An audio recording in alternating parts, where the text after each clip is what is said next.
Well, everyone, today we got some new rumors here for Nintendo Switch 2. One of them is actually a report, but the rest are rumors, and these rumors I feel are worth talking about because it brings up something that could be a concern for some, although maybe an expectation for many others as we head into the Nintendo Switch 2 era that has to do with how we'll be playing our games on Nintendo Switch 2. I don't know if there's any truth to these rumors, but every single other platform, be it PC, PlayStation, Xbox, all these handheld PCs have had to go in this direction. So I think it's worth having the conversation on it. Beyond that, we also have some idea of what Nintendo is planning to sell in the first calendar year, the first 4 quarters of the Nintendo Switch 2's lifespan. And let's just say if they pull it off, they will be setting all-time records. Now, without really getting into too much teasing here, I just want to remind you we're on the road to 140,000 subscribers. So if you're enjoying all this news on Switch 2 and everything else, go ahead and subscribe right here at Nintendo Prime. All right, let's go ahead and dive in first to this article that came over from Bloomberg, but obviously they charged to view it, so we're going to rely on My Nintendo News here. And it says, Bloomberg, Nintendo's Supply Networks aims for 20 million plus Switch 2s in the first fiscal year. So in the world of gaming is slowly beginning to digest Nintendo's first ever look at their next console, the Switch 2. That said, one lingering thing that has some gamers may be worried about is how easy it will be to purchase one. It hasn't helped matters that the supply chain issues that plagued consoles like PlayStation 5 years ago is still fresh on people's minds. Fortunately, a new Bloomberg report suggests that Nintendo is very aware about it. According to Bloomberg, Nintendo has prepared a supply chain that will allow the company to sell more than 20 million Nintendo Switch 2 units in its first year.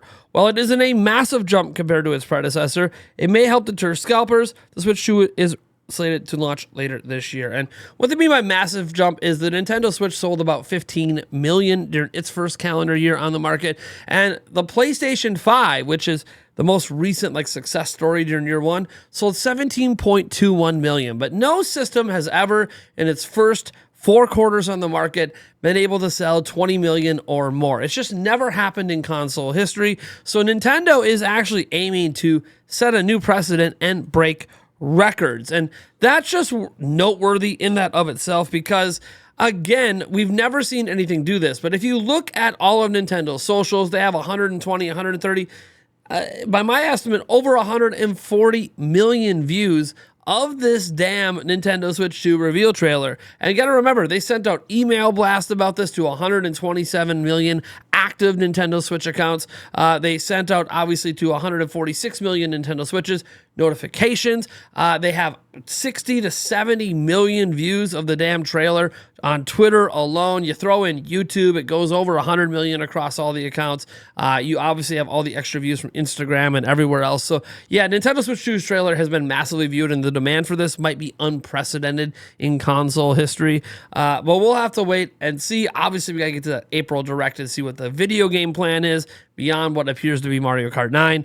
But now we have to get into a rumor, and that's what this is. It's just a rumor. It is impossible to verify any of this, but it's supposedly coming from a developer that wanted to come forward who recently got their hands on a Switch 2 dev kit. And yes, now that it's revealed, more and more developers are going to get their hands on Switch 2 dev kits and are trying to send out a warning flag to consumers that, hey, we might need to be prepared to buy those 1 terabyte to 2 terabyte micro SD cards fairly soon after getting the system because of game installs. Now, again, this is something very common in the industry, but Nintendo avoided that last generation.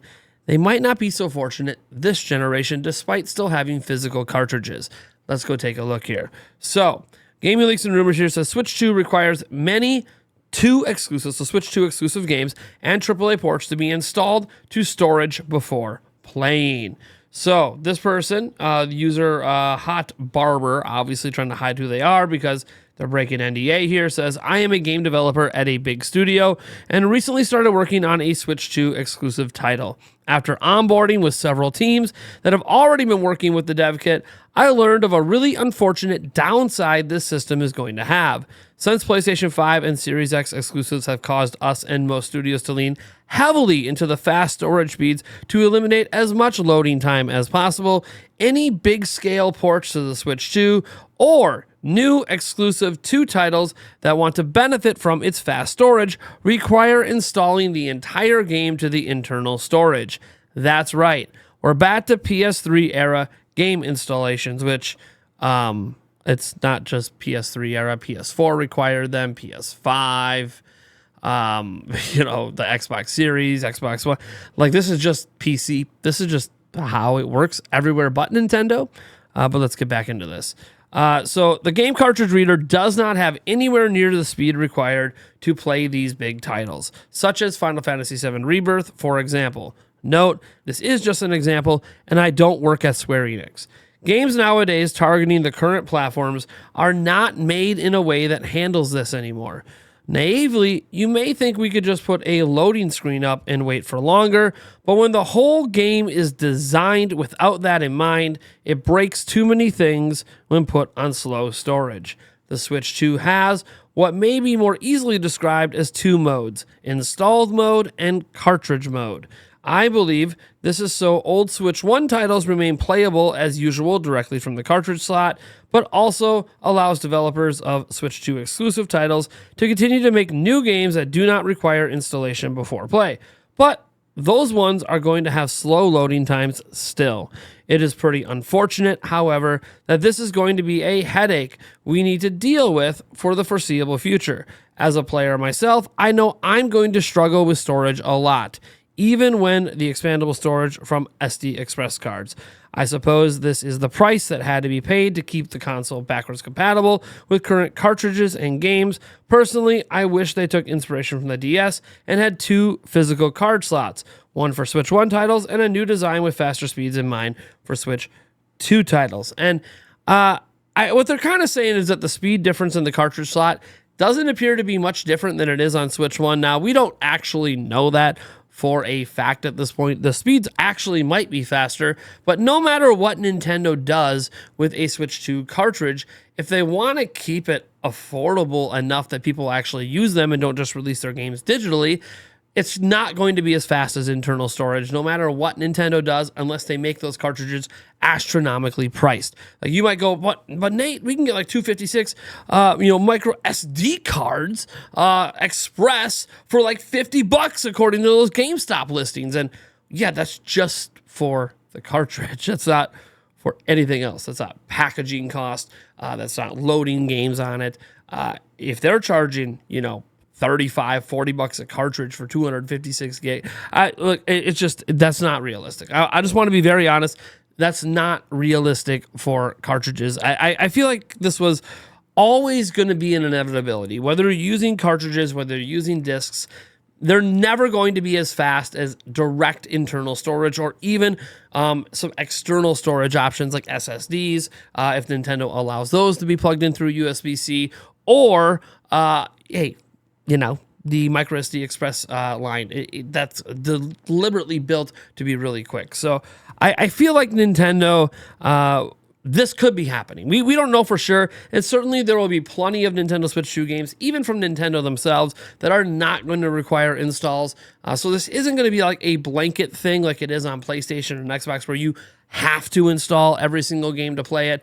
Certainly there will be plenty of Switch 2 games that aren't made in this way, but I would suspect most AAA games coming from third-party companies are probably going to require some form of install. And honestly, that's not really surprising, because it's kind of already that way on Switch. Even if you buy a third-party physical cartridge, it only has a little bit of the data, and the rest you have to download to your internal storage. So I think for most of us, it's not really going to feel that much different from Switch 1 with AAA third party, where you already had to download and install most of the game on your internal storage to begin with. So while this is a red flag, and because it does mean some games, such as maybe Call of Duty Black Ops or Assassin's Creed Shadows, will require, potentially, if this is true, direct installs, I'm going to be honest, they probably were using smaller cartridge sizes anyways to save on cost, which means we probably were going to need to do that regardless. Now, we have one other leak I just want to get into quick. You guys remember Next Handheld? We've covered him before, and he's completely vilified, or shall I say verified, by Nintendo after the reveal of Switch 2. And there's been a lot of questions about that C button and how Nintendo didn't put a C on it in their renders and their reveal. So is it actually a C button, or is it something else, or is it going to be a blank button that we can just custom macro, or what the hell is it? Well, he's still standing by his guns that it's a C button in response to a post from Bob Wolf from Wolf Den. He says no C button, by the way. And then Next Handheld decided, you know what? I'm not messing around. Let's post a full image here of the Joy-Con, at least, an image that he's taken. It's probably still zoomed and cropped, but clearly showing the C button. Now, again, Next Handheld decided all these leaks practically verified at this point by Nintendo. One thing that's interesting to note, though, is that this is a very clear orange color, whereas in Nintendo's renders, while you could argue it's a shade of orange, it definitely leaned more into the pinkish red territory, where it was kind of like a salmon or a sort of sea base sort of color, coral color, if you want to call it that, a coral orange or a coral red or pink. But this clearly shows a much more specific, this is orange. One thing I want to note is that obviously this could have just not been a final Joy-Con, so maybe the color isn't final there. Also, Nintendo was doing renders, and renders aren't always representative of the actual final unit. I think on April 2nd, we will see like a Nintendo employee physically holding an actual Nintendo Switch 2, and with that and with a physical device, we may see a more orangish tint to go with that orange and blue scheme. But again, I'm just showing again that if this is truly a retail meant for sale Joy-Con for Switch 2, that is very clearly orange. That is not the same sort of shade Nintendo showed us. Now again, all of us obviously look at colors differently and see different colors. Even like there's differences in how like men and females see colors as well. So like maybe for some of you that looks identical to what it looked like in those renders from Nintendo. To others, like me, it looks significantly more orange. So take that for what you will, guys. Obviously, kind of a minor nitpicky thing. At this point, we know Next Handheld definitely went hands-on with Switch 2 and did get to see it in person. There's too much of his stuff has been proven correct, all of it. So anyways, the big concern here is obviously those game installs and what, if anything, that's going to mean. And then on the positive end, Nintendo preparing over, 20 million minimum or more Nintendo Switch shoes to be sold in that first calendar year, that first 4 quarters. And I'm really excited for that. So anyways, guys, I am Nathaniel Robojans from Nintendo Prime. I want to thank you so much for tuning in. And as always, I'll catch you guys in the next video. And I think we're doing a bonus live stream tonight. We'll see. But that's the present plan. But plans change. Catch you guys later.